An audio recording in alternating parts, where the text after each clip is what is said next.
Assalamu alaikum. Tarix dərslərimizni davam etəbiz. Bulgar dövləti turunda indi şoqdi biləbiz kibik tuyula. Lakin tariximizning tüp negizlarining birisi İslam faktori borlig'ini unutmayıq. Ham bu temani biz ayrim öğrenirge təqdim etəbiz. G'olimlar g'adatiy sanalgan datalarga e'tibor etmishi İslamning İdil Ural tubagine 8-asrda kelib kirgan deb sanaydi. Yo'q ise maktabda İdil Bulgarında İslam dini 922 yılda kabul etilgan deb bizni öğretip keldiler. Bu ilirshadiriz. Lakin muhim bir iskarma. 922 yılda İslam dini bizning tubakda davlat dini olarak kabul etilgan. Bulgar devleti o vakti, o zamanı için en alga gitken devletlerin birisi bula.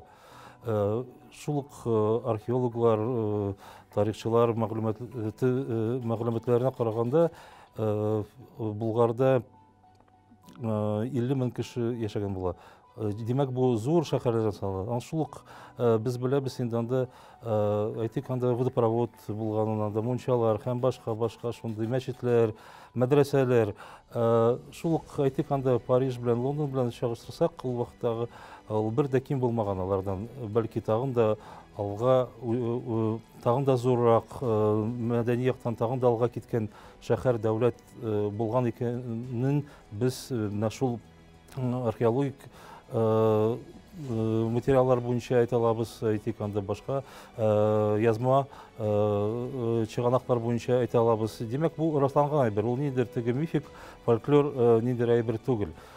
Şuna göre indi bu Bulgar'ın öz vaxtında İslam dini kabul etti, o tabii hal. Demek devlet şunday dereceye cidayken medeniyetten o vaxtda indi nedir din de bularga tiyiş. Din çünkü tegi yaki bu dinni, Hristiyan dini manda bolsun, Budizma, başka dinler o alga gitken devletler onu kabul ete. Kabul ete hem demek din o vakitte o özüne göre hazırki vakitte konstitusiya kibik, kanun kibik. Demek tegi kanunlar bulmagan vakitte türlü devletler dinge negizlenip üç tırmışların kırganlar, halklar hem devletler.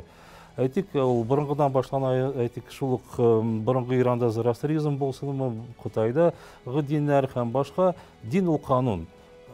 Din bulmasa demek kanun yok. Şuna göre bu Bulgar devleti de bizim babalarımız da nedir üç vakitte jitkech şunday neticeye gelirler.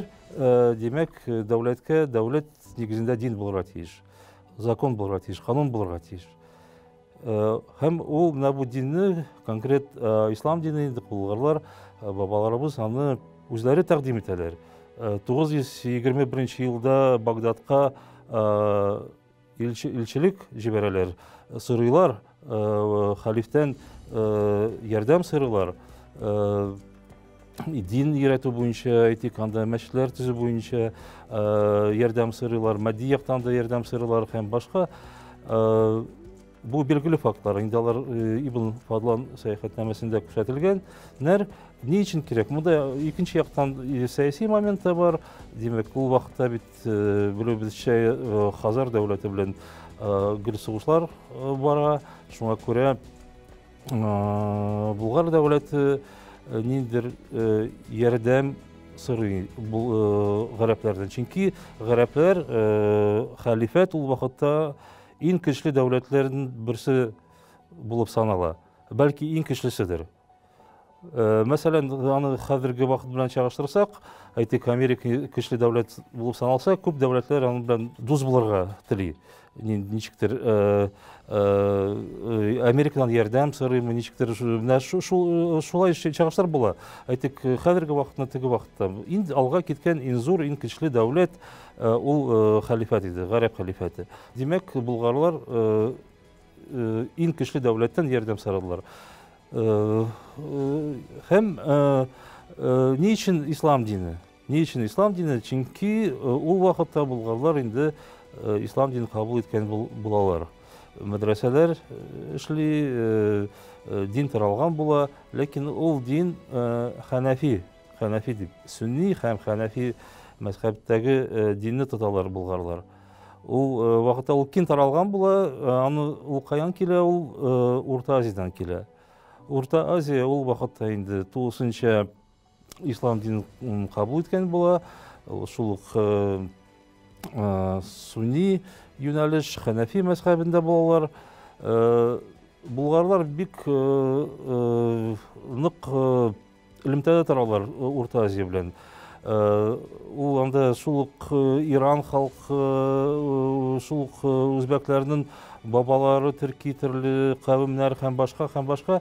Ләкин күбрәк менә шул Иран телле мусульманнар белән эш итәләр. Шул Бухара, Самарканд, Хорезм. Алар хәзер дә Үзбекистан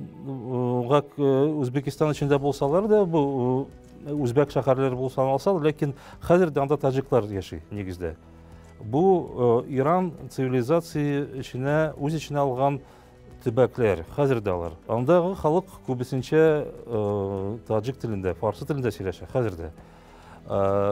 Шуңа күрә менә безгә дә шул Бухара, Самарканд, Хорезм, Хорасан аша безгә дә күпмедер менә бу Иран культурасы килә безгә, әдәбият килә, гореф-гадәтләр килә.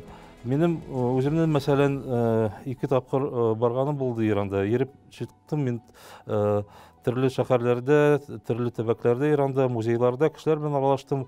Һәм шулай бергә ышандым мин, кайбер гореф-гадәтләр, хәтта шактый гореф-гадәтләр безнең татарның гореф-гадәтләренә охшаш. Әйтик, аларның дога куганда менә шулай кулларны өстәл астында тотулары, әйтик, анда музейда күргәне булды, милли көрәш, аларның безнең нәкъ татар көрәше кебек, нәкъ шул бернинди айырмасы юк. Һәм башка шундый вак детальләргә игътибар иткәч, мин шуңа инандым, безнең бик күп уртак гореф-гадәтләребез бар. Димәк, ниндидер менә бу әдәбият, гореф-гадәтләр алар Ираннан килгәннәр дип уйлыйм мин. Бәлки турыдан-туры түгелдер, менә шул Урта Азия аркылы. Ислам дине белән безнең мәдәнияткә, көнкүреш гадәтләргә Иран мәдәнияте дә килеп керә. Әлбәттә, башка төр мәдәниятләрнең дә йогынтысын билгеләп булыр иде. Иран мәдәниятенең чагылышын безнең халыклар өчен уртак булган гореф-гадәтләрдә табып була. Ләкин аерма да бар. Иран халкы ислам диненең шигылек мәзһәбендә торса, безнең бабалар Хәнәфи мәзһәбен үз иткән. 922 ел ислам диненең рәсми кабул итү елы санала бит. Бабаларыбыз шул борынгы булгарлар һәм гомумән без булгарларга түгел бит инде теге гел теге булгар дип әйтә булмый, чөнки татар этнигезендә төрле халыклар катнашкан, анда кыпчаклар да, башка төрки халыклар да, бераз теге монгол тәэсире дә бар, татарлар тәэсир иткән. Бу үзенә күрә бер конгломерат инде төрле халыкларның, ләкин булгар гына дип әйтеп булмый инде. Шуңа күрә инде менә бу Идел буенда яшәгән безнең бабаларыбыз, кыпчаклар һәм башкалар, шул ук борынгы шул булгарларның бабалары һәм башка, алар инде миңа калса якынча шул 8-нче гасырда ислам диненә керә башлыйлар. 730 елда гарәп гаскәре килә инде, гарәп яуы. Аны Марван исемле бер кеше җитәкли 730 елда. Алар Идел буена барып җитәләр һәм ул вакытта менә бу менә безнең төбәктә шул вакыттан бирле ислам дине тарала башлый инде. Бу рәсми мәгълүматлар, чыганаклар буенча без аны әйтә алабыз. Ләкин монда бит ул гына түгел, төрле мифлар да, әкиятләр дә бар. Шул әкиятләр, мифлар, легендалар буенча, риваятлар буенча шундый нәтиҗәгә килеп була. Бабаларыбыз ислам динен әле Мөхәммәд пәйгамбәр саллаллаһу алейхи ва саллям яшәгән исән вакытта кабул иткән булалар дигән фикер. Чөнки әйтик, Ялчугыл Муслиминең Таварихы Булгари китапларында бар бит ул мәгълүматлар, бу шул 3 сахабаның килүе, анда конкрет даталар да әйтелә, бу 9-нчы гасыр, хижри буенча 9-нчы гасыр дип әйтелә. Демәк, Мөхәммәд пәйгамбәр исән вакытта шул легенда, риваятләргә ышансак, ислам дине шул вакытта тарала башлый безнең төбәктә. Бу мәгълүмат шул риваятләр бәйләрдә генә түгел, ул шәмаилләрдә дә күренә, ул бик киң таралган була инде бу мәгълүмат. Ул гарәп чыгакларда да бар. Ләкин бу борынгы бабаларыбыз, төрки халыклар турында әйтик, бүтән мәгълүматлар бармы? Аны біз гарәп чыганаклардан карасак, мен шәхсән үзем диссертация язганда бик күп Ат-Табари дигән тарихчының хезмәтләрен укырга туры килде. Ат-Табари инде ул чыгышы белән үзе фарсы кешесе, Иран кешесе, ләкин гарәп ислам дөньясында иң авторитетлы хезмәтләр, тәфсире һәм тарих, шул мусульман халыкларының тарихы, бу Табариның тарихы һәм тәфсире санала. Аны беркем дә кире какмый, ул бик абруйлы бер чыганак булып санала. Ул 10-нчы гасыр башында вафат була. Менә шул Табаридә күп томлы тарихы бар, аның берсендә булгарлар да искә алына. Демәк, 10-нчы гасыр башында Табари булгарлар турында мәгълүмат бирә, һәм аларны булгар дип әйтми, бунгар дип әйтә. Ул һәм Табари гына түгел, иң кызыгы, менә шуны да әйтәсе килә, Кулгали да аны искә ала. Аның Кыса Юсуфында ул бер мисал китерә, Мөхәммәд пәйгамбәр бер яһуд белән аның әңгәмәсен китерә инде, ул мисал итеп. Ул билгеле бер сюжет, ул башка дилләрдә дә, башка әдәбиятләрдә бар, һәм чыганакларда да бар. Ләкин Кулгали әйтә, әүвәл риваятта Ибн Җәрирдән. Демәк, бу риваятны иң беренче Ибн Җәрир телгә алган дигән сүзләр яза, әйтә. Ибн Җәрир инде бу Ибн Җәрир, Абу Җафар Ибн Җәрир Ат-Табари. Мин әйткән Ат-Табари турында сүз бара. Аның соңыннан Риза Фәхреддин да аны искә ала һәм шул нине фикерне раслый. Демәк, Кулгали ул вакытта, үз яшәгән вакытта заманда, демәк, Табари дигән кебек кешеләрне, галимнәрне белгән була, хезмәтләрен белгән була. Демәк, монда Табариның хезмәтләре барып җитә, һәм башка алар ничектер белеп сөйли, белеп яза. Ул да инде шул булгар цивилизацияның нык үскән булуына бер тагын өстәмә бер дәлил. Менә шул Табарида һәм башка хезмәтләрдә һәм бүтән гарәп тарихчылары алар нигездә Табари хезмәтләренә нигезләнеп язалар. Анда да шундый мәгълүмат бар. Мөхәммәд пәйгамбәр әйтик, төрекләр белән, төрки халыклары белән үзе исән чакта аралаша башлый. Анда төрле хадисләрдән мисал китерелә. Шул ук бик билгеле бер хадис бар: «Тарику турк ва таракукум». Ни белән төрекләр калдырып китегез төрекләрне. Бәйләнмәгез алар белән, эш итмәгез алар белән. Алар да сезгә бәйләнмәсләр, алар да сезне тыныч калдырырлар дигән мәгънәдә тәрҗемә итәргә була. Инде бу бик борынгы хадис. Гарәп чыганакларында, хезмәтләрдә төрекләр бик еш телгә алына.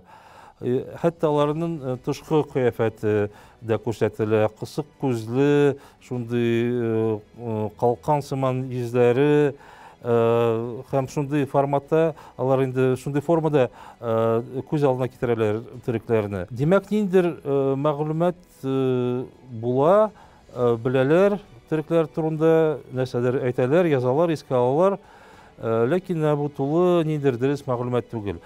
Һәм шул ук Яҗүҗ-Мәҗүҗ мисалында да біз аны күрсәтә алабыз. Яжуж мәжуж инде бу Коранда да алар бар, Библиядә Гог и Магог исемнәре белән алар кереп киткәннәр. Яжуж мәжуж инде алар безнең әкиятләрдә дә, риваятлар, бәйтләрдә дә бар. Димәк, ахыр заман җиткәч, Яжуж һәм мәжуж диварны ватып килеп керерләр һәм дөнья бетәчәк. Һәм шундый мәгънәдә алар Мәгарә сүрәсендә дә бар, Пәйгамбәрләр сүрәсендә дә бар алар турында мәгълүмат. Менә шул Яжуж мәжуж турында да бик күп мәгълүмат бар гарәп чыганакларында. Монда күрәсең инде ничектер менә бу терекләрнең ниндидер җыелма образы да үз эченә алгандыр. Чөнки анда Зулкарнайн белән дә бәйле кайбер мәгълүматлар бар. Әйтеп Коранда да, башка тарихи чыганакларда бу диварны, аны кемдер әйтә инде бу Кавказ тауы белән, таулары белән, анда Кав тауы да әйтелә инде телгә алына. Кав тауы инде бу нигездә инде Кавказ таулары. Кемдер әйтә менә бу дивар Кытай стенасы белән дә чагыштыралар. Төрле мәгълүматлар бар, ләкин үзенә күрә инде бу ниндидер үзенә күрә гарәпләр шулай күз алдына китерәләр инде теге үзләре белмәгән дөньяны. Чөнки менә бу гарәп ислам мәдәнияте табигый чиге булып Кавказ таулары санала бит инде. Кавказ таулары аша чыгу бик кыен була ул вакытта. Шуңа күрә инде аларның теге менә бу нәрсә анда, аның артында нәрсә булганын алар бик төгәл әйтә алмыйлар. Шуңа күрә инде күрәсенә шул Яжуж мәжуж кебек образлар аша нитәләр инде алар шулай килеп керә. Ул бәлки үзләре түгел, Иран аша нитәдер инде, Иран мәдәнияте аша, Иран галимнәре аша киләдер инде бу мәгълүмат. Чөнки шул хатта бар инде ул нигездә Иран кешесе буларак ул беренчедән Хвадай Намак исемле борынгы Иран тарихи хезмәтенә таянып үз хезмәтен яза. Менә бу мәгълүматлар тагын нинди формада була? Гарәп чыганакларын карасак, гарәпләр беренчедән Ираннан алалар, Иран мәдәниятеннән, Иран тарихынан файдаланып ниндидер мәгълүматлар алалар. Икенчедән грек тарихчылар, фәлсәфәчеләр хезмәтләренә таянып та үз тарихларын язалар алар. Безнең барыбызның да бик кызыклы үзенчәлек бар. Берәр нәрсә хакында фикер йөрткәндә, бәяне бүгенге көн тәҗрибәсеннән бирәбез. Шул ук Болгар дәүләтен алыйк. Уйлап карасак, 1000нән артык ел элек бүгенге тормыш шартлары булмаган, ә кешеләрнең фикерләве гомумән аерылган. Әйе, бүгенге көндә болай булса яхшырак булыр иде, тегеләй эшләсәләр җиңәрләр иде дип утыру бик җиңел. Менә бер мисал. Болгар дәүләтендә ислам дине рәсми рәвештә кабул ителә. Ләкин бу сияси адым булган. Бу халыкның үзен саклап калу өчен эшләнгән. Ә менә чепчен күңелдән ышану, иманның ныгуы соңрак килгән. Яңалыкның үзләштерелеп, тормышның аерылгысыз бер өлешенә әйләнүе дистәләрчә, йөзләрчә елларга сузылырга мөмкин.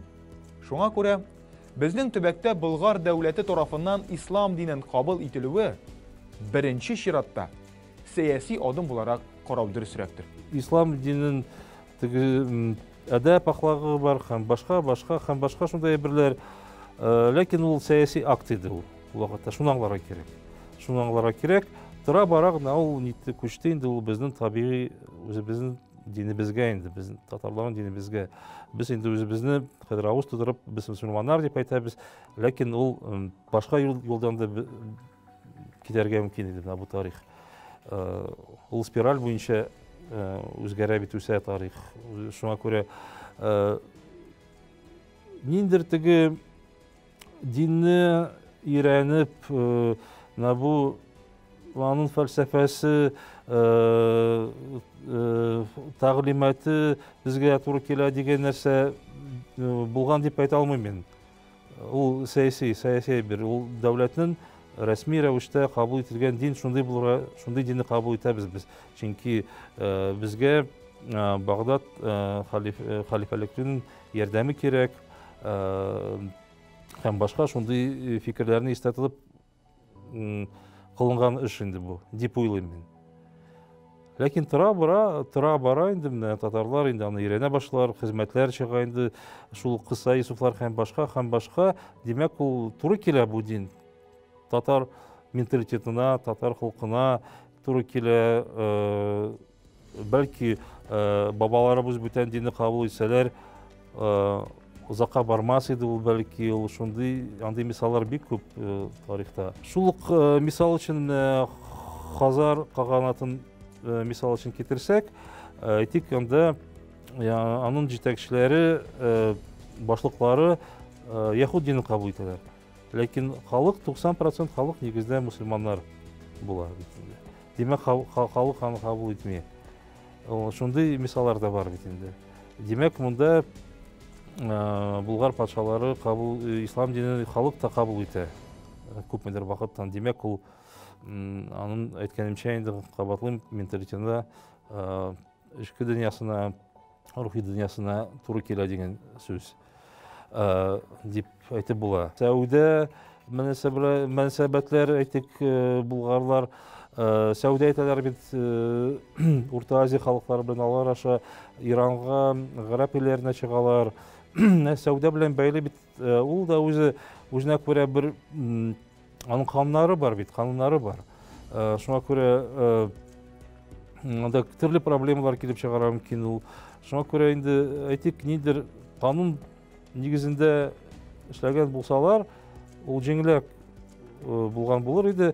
Шуңа күрә инде күрәсен теге Урта Азиядә анда шаригать таралган булган була инде, анда казыйлар һәм башка төрле мәсьәләләр килеп чыкса, әйтик, анда казыйлар аны хәл иткән булалар, анда шаригать буенча, анда фикх буенча хөкем итәләр.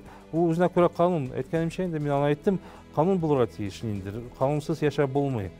Ниндер бөтен халык кабул иткән канун буенча яшәргә туры килә нормаль дәүләттә. Шуңа күрә инде бу безнең бабаларыбыз да инде сәүдә белән шөгыльләнгәч, күрәсен инде менә бу кануннарга буйсынырга мәҗбүр булалар. Урта Азия таралган анда шаригать кануннары һәм тора бара шулай кабул итәләр, һәм үзләренә дә алып кайталар ул кануннарны. Булгарда да бик күп анда гарәпләр дә киләләр бит инде, Иран сәүдәгәрләре һәм башка нидер кануннар буенча булырга тиеш инде ул вакытта. Ул вакытта инде халык мәҗүсилектән китеп, нидер шундый дәрәҗәгә җитә ки, ул инде цивилизацияле халык канун буенча яшәргә тиеш инде. Ихтияҗ барлыкка килә. Булай яшәп булмый. Теләсә кем, әйтик, анда шул Ибн Фадлан русларны мисал итеп китерә бит инде. Алар теләсә әллә нинди әшәкелекләр эшләр бит инде. Тәртипсезлекләр анда, хатын-кызлар белән әллә нәрсәләр анда, андый мисаллар анда, шундый, андый, әйтик, шул башкортларны мисал итеп китерә ул анда, һәм башка шундый. Юк, ул бабаларыбыз, булгар бабаларыбыз инде ниндер канун буенча яшәргә телиләр, шундый әйткәнемчә инде ихтияҗ барлыкка килә. Шул әйбер бәндә бәйле бу ислам динен килүе, ансы да истә тотарга кирәк. Чөнки тагын бер мәсьәлә бар, инде әйтергә кирәк. Без әлегә кадәр бу совет историография законнары буенча яшәйбез. Бездә әле гел менә шул совет китаплары, совет дәреслекләр буенча укыйбыз. Шул остазларыбыз да инде совет вакытында укыган, үзебез дә ничектер теге яңадан карау, бу мәсьәләләргә яңадан карау юк. Димәк, совет историографиясы аның төп мәсьәләсе нәрсәдән гыйбарәт? Борынгы заманларда булган анда баш күтәрүләр, анда сугышлар һәм башка, алар барсы да нигә алып барган, нәрсәгә алып барганнар? Алар шул Октябрь революциясына алып барганнар барсы да. Шуны белән бәйле алар. Аның кульминациясы, тарихның кульминациясы 17-нче ел, 1917 ел. Совет дәүләтенең барлыкка килүе. Демәк, анда кулларның һәм башка анда крепостной крестьяннарның һәм башка ниләрнең нидер чуалышлар һәм башка восстаниелар, алар нигә таба алып барганнар барсын. Ничектер яңадан карау, нидер бу вак детальләргә игътибар итү, андый нәрсә бездә юк. Ул чит илдә бар. Аны чит илдә бик нык өйрәнәләр, ул daily life дип әйтәләр аны. Daily life ул көнкүреш тарих. Көнкүреш тарихы вак тиякләргә шундый игътибар итәләр. Мисал өчен, шул Ибн Фадланы алсак без. Ибн Фадлан ни өчен су юлы белән килми? Ул гына түгел, анда гомумән бу илчелек ни өчен килмиләр? Ни өчен аны беркем дә игътибар итми ул әйбергә? Анда иң катлаулы юл белән кыш көне анда шундый бик кырыс шартларда анда төрле кыргый кабиләләр белән очратып һәм башка шундый ни өчен җиңел юл белән килмиләр? Чөнки елга агымы, мәсәлән, ничек ага ул? Анда өскә күтәрелеп буламы? Булмыймы? Анда кимәләр мөмкинчелек бирәме ул вакытта кимәләр әйтик монда килергә һәм башка шундый әйберләр. Аны беркем дә игътибар итми. Аннан соң, мисал өчен, рус дәүләтенең тарихын искә алсак, борынгы славяннар иң беренче булып шул ук шәрык дөньясы белән сәүдә мөнәсәбәтләр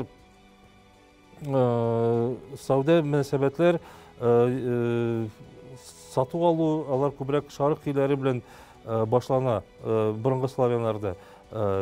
Ни өчен? Ул нәрсә белән бәйле? Чөнки ул вакытта Европа якын булса да, шул ук Киев дәүләтенә якын булса, анда чыгу мөмкин түгел иде, чөнки юллар юк, анда урманнар һәм башка шундый сазлыклар. Су юлы белән бик җиңел итеп килергә була, төшәргә була, әйтик, анда Кара диңгезгә, анда Каспий диңгезенә. Шуңа күрә ул бик табигый әйбер. Менә шул көнкүреш тарихы дип атала инде. Менә шул әйберләрне өйрәнергә кирәк. Монда да без ул әйберләргә игътибар итмибез. Аны игътибар итсәк, күп нәрсә аңлашылыр иде безгә. Шуңа күрә менә мин бу сәүдә әйберләр турында сөйләдем иде, Урта Азия белән сәүдә. Бәлки шуның белән бәйле, әйтик, шул сәүдә белән бәйле шәригатьне искә алсак һәм башка, бәлки шундый сәбәпләр аркасында борынгы бабаларыбыз да ислам динен кабул иткән булганнар.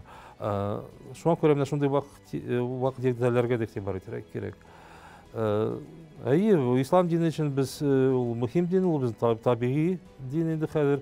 Шул 1000 елдан артык ислам мусульманнар булгач, ул нитеп булмый, тиз генә башка дингә күчеп булмый, аны калдырып булмый инде. Ул безнең гореф-гадәтләребез белән дә бәйле бит инде хәзер. Шуңа күрә без авыз тутырып мусульманнар дип әйтә алабыз. Безнең өчен ул безнең динебез дип әйтергә була. Әлбәттә, менә әйткәнемчә инде, анда күпмедер бер өлеш керәшеннәр бар, христиан динен тоткан керәшеннәр. Алар өчен дә ул табигый христиан дин. Чөнки 500 елдан соң артык инде христиан динендә. Алар өчен дә табигый дин. Аларның да гореф-гадәтләре белән бәйле дин ул. Бәлки христиан дине булгач, әле күпмедер теге борынгы төрки гореф-гадәтләре бездә сакланган, фольклор, җырлар һәм башка. Чөнки безгә бит нык гарәп, фарсы мәдәнияте бик нык тәэсир иткән бит. Ул үзебезнең бик нык үзгәрткән, үзебезнең мирасыбызны һәм мәдәниятебез бик нык үзгәргән шул гарәп, фарсы тәэсирендә.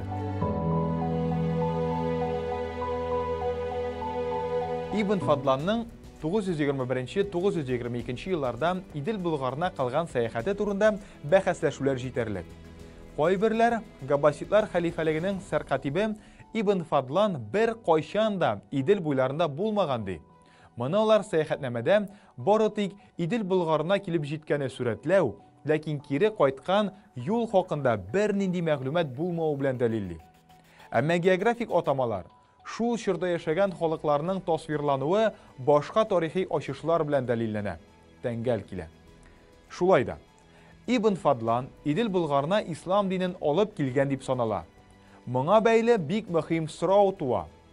Ислам дине Болгар дәүләтен үзгәрткәнме? Ибн Фадланга килсәк, ул бик мөһим, әһәмиятле чыганак. Ул безнең өчен түгел, аны рус тарихчылар, Авроп тарихчылары беренче булып өйрәнә башлар бит. Алар да беренче булып бу хезмәтне эзләп табып, аны тәрҗемә итәләр русчага, Авропа телләренә тәрҗемә итәләр. Гомумән ул Россия тарихы өчен бик мөһим чыганак булып санала. Әйтик, анда руслар бит телгә алына һәм башка. Ул рус тарихында да ул бер дә теге летопислардан борынгы рус летописларын ким чыганак түгел. Төрле фикерләр бу турыда бар. Ибн Фадлан турында уйдырма дип, ул теге фантазия һәм башка. Чөнки аның төп нәрсәгә нигезләнеп әйтәләр. Чөнки Ибн Фадлан монда килгәнен язып чыга бик җентекләп. Кайтуы аның бөтенләй берәс әйтелми. Шуңа күрә инде бу төрле фикерләр ишетелә. Ләкин белмим, ул булган булырга мөмкин, без бәлки табылыр качан да булса, без әйтә алмыйбыз инде. Чөнки шул Иран китапханәләрендә ул бит нидә табыла бит, Иранда табыла бит инде кул язмалы Ибн Фадланның сәяхәтнамәсе, рисаләсе, әллә нәрсәләр бар анда, әллә нәрсәләр бар. Алар үзләре бик кызыксынмалар ул әйбер белән. Чөнки аларның үзләрендә тарихы бик бай, аларның үзләрендә ирәнәсе Иран чыгаклары бик күп. Анда меңләгән чыганаклар саклана Иранда. Шуңа күрә бәлки табылыр да әле икенче өлеше. Ләкин ни белән дә чагыштырганда бүтән чыганаклар белән чагыштырса, шул Авропа чыганаклары белән, гарәп фарсы чыганаклары белән бик күп детальләр туры килә бер-берсенә. Һәм шул Русия тарихы белән, татар тарихы белән карасак, әйтик, анда кайбер география белән бәйле кайбер урыннар бар бит инде әйтелә. Халыкларның исемнәре, без инде хәзерге вакытта белгән мәгълүматлар ул Ибн Фадлан рисаләсендә дә алар чагылыш табалар. Мин аны ышанычлы чыганак дип әйтер идем. Шулай дип уйлыйм мин аны. Менә бәлки без аны белмәс идек. Без мусульманнар дип саныйбыз, качан безнең бабаларыбыз ислам динен качан кабул иткәннәрен сынна белмибез инде. Белмәс идек бәлки Ибн Фадлан булмаса. Ул бит әле аның хезмәте билгеле була күптән, әле 19-нчы гасырларда билгеле була. Аны мәрҗәниләр дә искә алалар бит инде. Ләкин ул 20-нчы гасырда да, гасырлар башында гына тулы варианттан табыла, оригинал табыла. Шуңа күрә ма кадәр дә ул билгеле булган чыганак, шуңа күрә ул табылмаган булган очракта да барыбер ул билгеле булыр иде. Чөнки ул андый хезмәт ул киң таралган була. Төрле төбәкләрдә аланы бәлки Казан ханлыгы вакытта белгән булалардыр, аны белмим. Ул бөтенләй теге өр-яңадан табылган мәгълүмат чыганак дип әйтеп булмый аны. Ул безнең бабаларыбыз белгән ул Ибн Фадлан бәлки башка бүтән исем белән аны белгән булалар. Бәлки ул безнең риваятләргә дә кирип калган, киресенчә легендаларга, мифларга, риваятләргә, бәйтләргә бәлки шул Ибн Фадланнан килгән мәгълүматлар ничектер шулай үзгәрә килеп кергәннәр безнең фольклорыбызга да. Андый вариант табылырга мөмкин. Бик күп өйрәнә сәбәпләр бар, аларны өйрәнергә кирәк. Шунда әйтәсем килә, тарих ул бик җитди фән, ул бик төгәл фән. Нидер теге уйдырмаларга, фантазияларга, мифларга нигезләнеп кенә аны ишетеп булмый. Фольклор ул бер чыганак. ул бер чыганакларның берсе.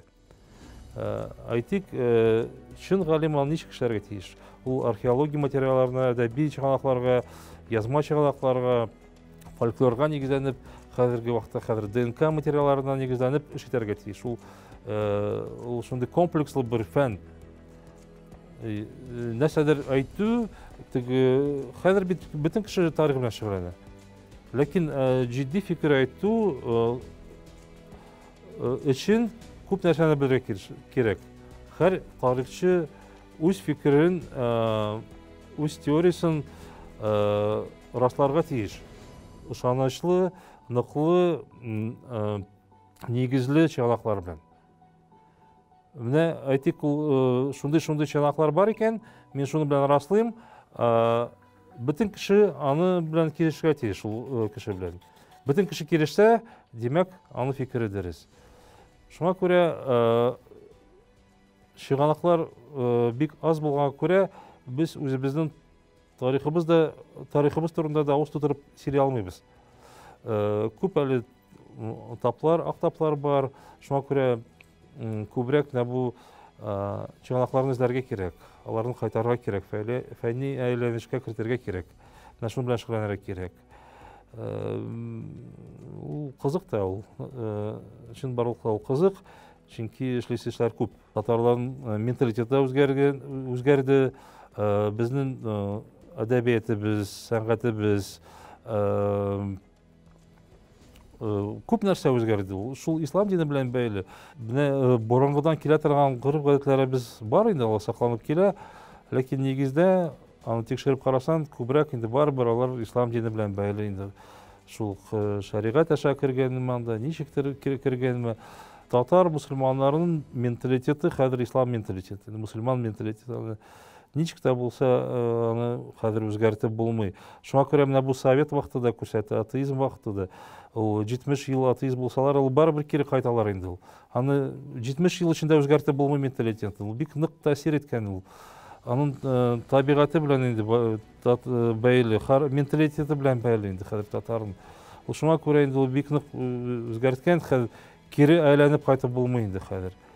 Әйтик, менә шул бәхәсләр бара бит инде шул чуашлар тарихчылары белән. Башта без ислам динендә булганбыз, аннан соң нигә кире кайтып мәҗүслеккә мөмкин түгел. Югары ниндидер югары дин дип әйтәбез, аны үскән, алга таба киткән диннәр дән соң түбәнгә таба төшү мөмкин түгел. Әйтик, мәҗүслеккә һәм башка бүтән дингә күчәргә мөмкин, әйтик, шул дәрәҗәдәге диннәр аска таба ничектер мәҗүслеккә таба кайту мөмкин түгел. Ул бик нык тәэсир иткән. Бөтен нәрсәне үзгәрткән инде. Бөтен нәрсәне. Безнең язма мирасыбыз, әйтик, шул Кыса Юсуфтан алсак, 20 гасырга башлап кадәр алар барсы да диярлек 99% ислам дине белән бәйле. Анда нигездә инде шул Коран белән бәйле сюжетлар һәм башка шундый дини мотивлар яңгырый, ул дини әдәбият дип әйтеп була инде. Дини әдәбият, ул ниндидер дөньяви әдәбият, ул 19 гасыр ахырында инде җәдитчеләр белән барлыкка килә. Шуңа күрә бик нык бәйле безнең ислам дине белән бәйле татарның мәдәнияте, сәнгате һәм менталитеты.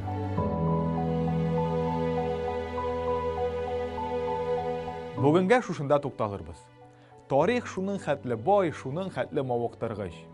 Аны белү кешеләр өчен бик мөһим. Безнең эраның 1-нче гасырында яшәгән борынгы Римның дәүләт эшлеклесе кеше Плиний язып калдырганча, тарих кыры хакыйкатьне билгеләр өчен языла. Ассаламу алейкум ва рахматуллахи ва баракатуху.